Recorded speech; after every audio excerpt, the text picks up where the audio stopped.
श्री स्वामी समर्थ सर्वांना. आज आहे गुरुपुषामृत आणि आत्ता चालू आहे अधिक महिना.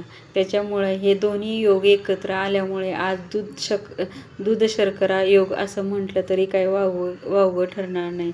आता या दिवशी कुठली सेवा करावी म्हणजे आपल्याला जास्तीत जास्त फळ मिळेल किंवा जास्तीत जास्त पुण्य मिळेल. घरातील वातावरण प्रसन्न होईल, लक्ष्मी टिकल घरात. त्याच्यामुळं कुठली सेवा करावी. आज आता हा अधिक महिना चालू असल्यामुळे हा श्री भगवान विष्णूंना समर्पित आहे. आणि आज त्यातली त्यात गुरुपुषामृत आहे. त्याच्यामुळं आज भगवान विष्णूंचा दिवस म्हणलं तरी काही वावगं ठरणार नाही बरं का.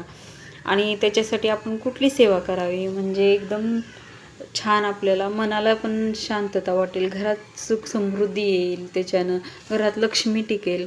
त्याच्यासाठी आपल्याला बघा, तुम्ही सकाळी लवकर उठून भगवान श्री विष्णूंना तुम्ही आहे ना अभिषेक करू शकताय.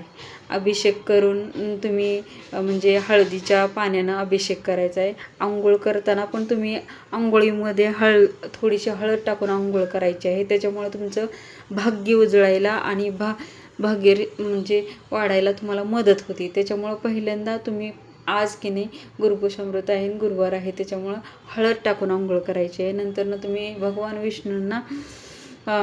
विष्णूंना त्या हळदीचा अभिषेक करायचा आहे. पाण्यात हळद टाकून तुम्ही अभिषेक करू शकताय. आता दुसरी सेवा म्हणजे आज म्हणजे विष्णू सहस्त्रनाम हे तुम्ही पठण केलंच पाहिजे.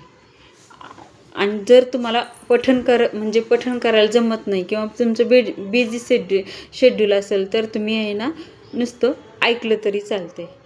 आता त्याच्यातली छोटीशी जेव्हा म्हणजे व्यंकटेश स्तोत्र. आज व्यंकटेश स्तोत्र वाचा, तुम्ही नक्की वाचा व्यंकटेश स्तोत्र. त्याचा पण खूप भरपूर फरक आहे. आणि आता आज गुरुवार आहे, गुरुपुषामृत आहे. आज एकदम छान म्हणलं तर तुम्ही सत्यनारायण करू शकता. सत्यनारायण केलं तर भगवान श्री विष्णूंना एकदम छान. आणि गुरुपुषामृत आहे योग हा खूप छान योग आहे.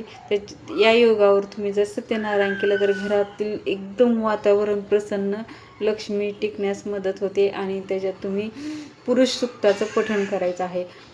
पठण जर जमत नसेल तुम्हाला तरी तुम्ही ऐकू शकता.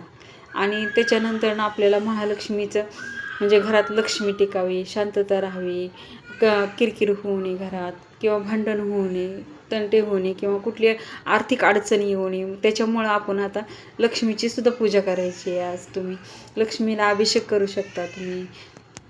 आणि लक्ष्मीचं स्तोत्र म्हणू शकता, श्रीसूक्ताचं पठण करू शकता तुम्ही.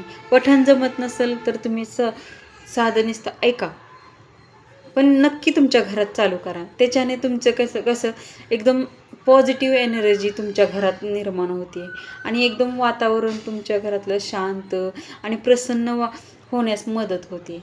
आता आज गुरुपुषामृत आहे, त्याच्यामुळं आता गुरुपुषामृतावर सोनं खरेदी करावं असं म्हणतात. आणि आज कुठली पण गोष्ट केली तर ती अक्षय पुण्यात मिळते. आणि आज केलेलं पुण्य हे अक्षय पुण्य मानलं जातं.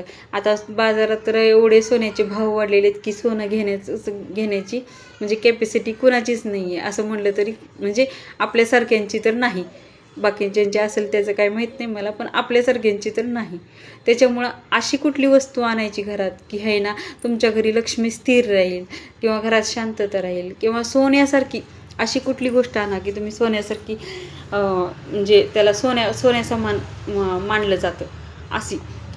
आता तुम्ही लक्ष्मीचं श्रीसूक्त म्हणा, कनकधारा स्तोत्र म्हणा आज, किंवा लावा. सकाळ संध्याकाळ तुम्ही कधी पण करू शकता. आता तुम्ही श्री विष्णूंना तुळशीचे मंजुळा व्हायचं. मंजुळा वाहण्यात त्याच्यात पण खूप म्हणजे पॉझिटिव्ह एनर्जी आहे. मंजुळा व्हायचं विष्णूंना. आणि लक्ष्मी मातेला पण तुम्ही आहे ना लाल फूल व्हायचं कमळाचं, किंवा छोटंसं म्हणजे अत्तरचा वापर करू शकता तुम्ही. एकदम छान असं छान आवडतं त्यांना. कमळ फूल वाहू शकता तुम्ही. आणि आता एक वस्तू अशी आणा की तुम्ही आहे ना घरात आज प्रमाण असेल बघा. ती वस्तू म्हणजे आता कुठली तर आहे ना, ती वस्तू म्हणजे आहे आपल्याला हळकुंड. आता आपण आज आहे हळकुंड आणि पिवळी मोहरी आणायची आहे. आणि आज तुम्ही आहे ना भगवान विष्णूंना केळीचा नैवेद्य दाखवा किंवा पेढे आणा किंवा मिठाई आणा, पण ती शक्यतो पिवळी असायला पाहिजे. आज पिवळ्या वस्तूंना एवढं महत्त्व आहे की खूपच महत्त्व आहे. तुमचा गुरु प्रबळ होतो पिवळ्या वस्तूंनी. तुम्ही जेवढं आहे ना भगवान विष्णूंना म्हणा किंवा लक्ष्मी मातेला पिवळ्या मिठाईचा तुम्ही जेवढा प्रसाद चढवाल ना, तेवढं तुमचं गुरुबळ वाढेल आणि घरात एकदम छान पण पॉझिटिव्ह एनर्जी पण वाढेल बघा. त्याच्यासाठी तुम्ही आज भगवान विष्णूंना किंवा शेजारी दत्त मंदिर असेल किंवा विष्णू मंदिर असेल, कुठलंही मंदिर असेल, केळी दान करा तुम्ही. आणि आज केलेलं दान हे म्हणजे आज केलेलं काम, कुठलंही काम हे अक्षय पुण्यात प्राप्त होतं. त्याच्यासाठी अक्षय पुण्य मिळण्यासाठी तुम्ही केळीचं दान करा किंवा मिठाईचं दान करा, घरात आणा ते. आणि ही अशी एक वस्तू की सोन्यासमान आणायची, ती म्हणजे हळकुंड. हळकुंड ही सोन्यासमान मानली जाणारी गोष्ट आहे. आणि पिवळी मोहरी तुम्ही एकदम 10-20 रुपयाला बाजारात पिवळी मोहरी पण मिळते आणि हळकुंड पण मिळतं, पण हे सोन्यासमान आहे. आज तर सोन्यासारखं सोनं चांदी घेण्यासारखं नाही आहेच, पण ते सोन्यासमान आहे. त्याच्यामुळे ही नक्की वस्तू आणा तुमच्या घरात पॉझिटिव्ह. आणखीन एक महत्त्वाची गोष्ट म्हणजे आपल्या म्हणजे घराचा मुख्य दरवाजा जो असतो त्याचा उंबरा असतो, तो आज तुम्ही आहे ना स्वच्छ धुवून असं हळदी लेपन करायचं आहे. आणि त्याच्यावर म्हणजे गुलाबजल टाका किंवा तुम्ही साधं पाणी टाकून आपण त्याच्यात हळद मिक्स करून ते हळदीचं लेपन करायचं आहे आज. त्याच्यानं पण खूप आपल्या म्हणजे घरातील पॉझिटिव्ह एनर्जी टिकून राहते किंवा बाहेरची असं निगेटिव्ह एनर्जी आतमध्ये येत नाही. आता दाराच्या दोन्ही म्हणजे दरवाजाच्या उंबऱ्याच्या इकडे एक तुपाचा दिवा लावायचा आहे. सकाळी एक तुपाचा दिवा दोन्हीकडे तुपाचा दिवा लावायचा आहे आणि संध्याकाळी पण तुपाचा दिवा लावायचा आहे दोन्हीकडे, म्हणजे निगेटिव्ह एनर्जी येत नाही आणि आपल्या आतली घरातली पॉझिटिव्ह एनर्जीचं आपण म्हणजे स्थिर राहते पॉझिटिव्ह एनर्जी त्याच्याने. आता तुम्ही देवघरामध्ये आता 11 किंवा म्हणजे तुमच्या आता ह्याच्यानुसार तुम्ही तुपाचे दिवे पण लावू शकता बघा. देवघरामध्ये तुम्ही 5 लावा, 2 लावा, 3 लावा. असे तुपाचे दिवे लावल्यामुळं आपल्या घरामध्ये लक्ष्मी स्थिर राहण्यास मदत होते.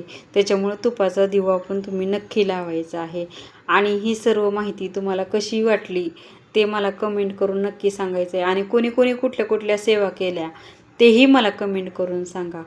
आणि तुम्हाला व्हिडिओ जर आवडला असेल तर चांगलं आहे, आणि त्याच्यात काय अजून सजेशन असेल तर तुम्ही सुचवू शकता. असं नाही असं सांगा किंवा हे चुकते ते चुकते तेही सांगा. तुमचा म्हणजे जे चुकते ते पण सांगा, म्हणजे कळेल ना माझं कुठं काय चुकतं किंवा काय ते. तुम्हाला व्हिडिओ आवडला असेल तर लाईक करा.